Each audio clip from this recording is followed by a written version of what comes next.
Praise the lord. ఈరోజు దేవుని వాగ్దానము, యెహోవా యందు భయభక్తులు కలిగి ఉండుట జ్ఞానాభ్యాసమునకు సాధనము, ఘనతకు ముందు వినయముండును. సామెతల గ్రంథము 15వ అధ్యాయము 33వ వచనము. సహోదరి సహోదరులారా, జ్ఞానానికి ఏకైక మార్గం దైవభయం. దైవభయం లేని జ్ఞానం నిజమైన జ్ఞానం కాదు. ఇలాంటి భయం లేనివారు విద్యావంతులై ఉండవచ్చు, మేధావులు, ఆరితేరిన వారై ఉండవచ్చు. ఒకవేళ బైబిల్ కూడా వారికి బాగా తెలిసి ఉండవచ్చు, అయితే వారికి జ్ఞానం ఉన్నట్లు కాదు.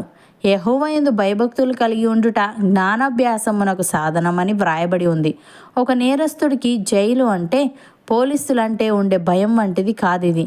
ఇది దేవుని పట్ల సవ్యమైన భక్తితో కూడిన గౌరవం. పాపం చేసి ఆయనకు కోపం తెప్పిస్తామేమోనన్న భయం. మనుషులకు దైవ భయం ఉండడం చాలా ప్రధానమైన సంగతి. ఇది చెడు కార్యాలు చెయ్యనీయకుండా అడ్డగిస్తుంది. దేవుని మహత్యాన్ని, గొప్పతనాన్ని, అధికారాన్ని గుర్తించి ఆయనకు వ్యతిరేకంగా దేన్నైనా చేయకుండా ఆపుతుంది.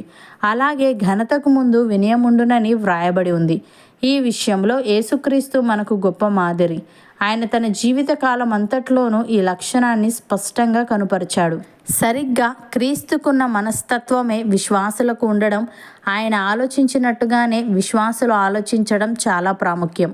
యేసు దేవుని కుమారుడుగా తన హక్కుల కోసం పోరాడలేదు. మనుష్యులు ఆయనపై తప్పుడు నేరం మోపి ఆయన్ను నానా బాధలు పెట్టి చంపుతున్నా వారిని ఎదిరించలేదు. ఆయన పరలోక మహిమను, సౌభాగ్యాన్ని విడిచిపెట్టి ఈ లోకంలో వినయవంతమైన సేవ చేశాడు. ఈ ఆదర్శాన్ని అనుసరిస్తూ విశ్వాసులంతా ఈ లోకానికి చెందిన కపటమైన, నీచమైన ఘనతను, ధనాన్ని విసర్జించడం నేర్చుకోవాలి. అణకువ కలిగి దేవునికి, ఇతరులకు సేవ చేయడంలో తమ జీవితాలు గడపాలి. భక్తుడు ఈ విధంగా అంటున్నాడు: క్రీస్తు యేసునకు కలిగిన ఈ మనస్సు మీరును కలిగి ఉండుడి. ఆయన దేవుని స్వరూపము కలిగిన వాడై ఉండి దేవునితో సమానముగా ఉండుట విడిచిపెట్టకూడని భాగ్యమని ఎంచుకొనలేదు గాని, మనుషుల పోలికగా పుట్టి దాసుని స్వరూపమును ధరించుకొని తన్ను తానే రిక్తునిగా చేసుకొనెను. మరియు ఆయన ఆకారమందు మనుష్యుడిగా కనబడి మరణము పొందునంతగా, అనగా శిలువ మరణము పొందునంతగా విధేయత చూపిన వాడై తన్ను తాను తగ్గించుకొనెను. అందుచేతను పరలోకమందున్న వారిలో గాని, భూమి మీద ఉన్న వారిలో గాని, భూమి క్రింద ఉన్న వారిలో గాని ప్రతివాని మోకాలును యేసు నామమున వంగునట్లును, ప్రతివాని నాలుకయు తండ్రి అయిన దేవుని మహిమార్థమై యేసుక్రీస్తు ప్రభువని ఒప్పుకొనున్నట్లును, దేవుడు ఆయనను అధికముగా హెచ్చించి ప్రతి నామమునకు పైనామమును ఆయనకు అనుగ్రహించెను అని. ప్రియులారా, మీరు పెద్దలకు లోబడి ఉండుడి. మీరందరూ ఎదుటివాని ఎడల దీన మనస్సు అను వస్త్రము ధరించుకొని మిమ్మల్ని అలంకరించుకొనుడి. దేవుడు అహంకారులను ఎదిరించి దీనులకు కృప అనుగ్రహించును. దేవుడు తగిన సమయమందు మిమ్మును హెచ్చించినట్లు ఆయన బలిష్టమైన చేతి క్రింద దీన మనస్కులై ఉండుడి.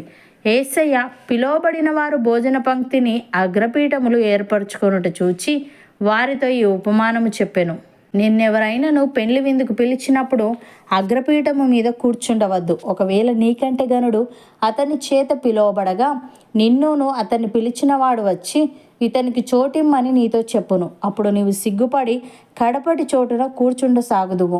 అయితే నీవు పిలువబడినప్పుడు నిన్ను పిలిచినవాడు వచ్చి, స్నేహితుడా, పై చోటికి పొమ్మని నీతో చెప్పులాగున నీవు పోయి కడపటి చోటున కూర్చుండుము. అప్పుడు నీతో కూడా కూర్చుండు వారందరి ఎదుట నీకు ఘనత కలుగును.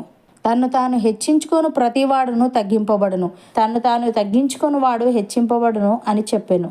సహోదరి సహోదరులారా, ప్రభు దృష్టికి మిమ్మును మీరు తగ్గించుకొనుడి, అప్పుడు ఆయన మిమ్మును హెచ్చించును. ఒకనికి విరోధముగా ఒకడు మాటలాడకుడి. తన సహోదరునికి విరోధముగా మాటలాడి తన సహోదరునికి తీర్పు తీర్చువాడు ధర్మశాస్త్రమునకు వ్యతిరేకముగా మాటలాడి ధర్మశాస్త్రమునకు తీర్పు తీర్చుచున్నాడు. నీవు ధర్మశాస్త్రమునకు తీర్పు తీర్చిన ఎడల ధర్మశాస్త్రమును నెరవేర్చువాడవు కాక న్యాయము విధించువాడవైతివి. ఒక్కడే ధర్మశాస్త్రమును నియమించి న్యాయము విధించువాడు. ఆయనే రక్షించుటకును నశింపజేయుటకును శక్తిమంతుడై ఉన్నాడు. అవును అన్నవారు నాతో పాటు ప్రార్థనలో ఏకీభవించండి. పరిశుద్ధుడా, ప్రేమగల తండ్రి, నీ యందు భయభక్తులు కలిగి ఉండుట జ్ఞానాభ్యాసమునకు సాధనమని, ఘనతకు ముందు వినయముండునని నీవు తెలియజేశావు. తండ్రి, నీకు స్తుతులు. దేవా, నీ మహత్యాన్ని, గొప్పతనాన్ని, అధికారాన్ని గుర్తించి నీకు వ్యతిరేకంగా దేనిని చేయకుండా నీ మార్గంలో నడిచే వారంగా ఉండుటకు సహాయము దయచేయమని, నీవు కలిగి ఉన్న మనస్సు మేమును కలిగి ఉంటూ మా ఎదుటివారి ఎడల దీన మనస్సు అను వస్త్రము ధరించుకొని మమ్మను మేము అలంకరించుకొనుటకు కృపచూపమని, లోకమును దాని ఆశలను విసర్జించి అనుకువ కలిగి నీకును ఇతరులకును సేవ చేసే భాగ్యం మాలో ప్రతి ఒక్కరికి దయచేయమని యేసుక్రీస్తు నామమున ప్రార్థిస్తున్నాము తండ్రి. ఆమెన్.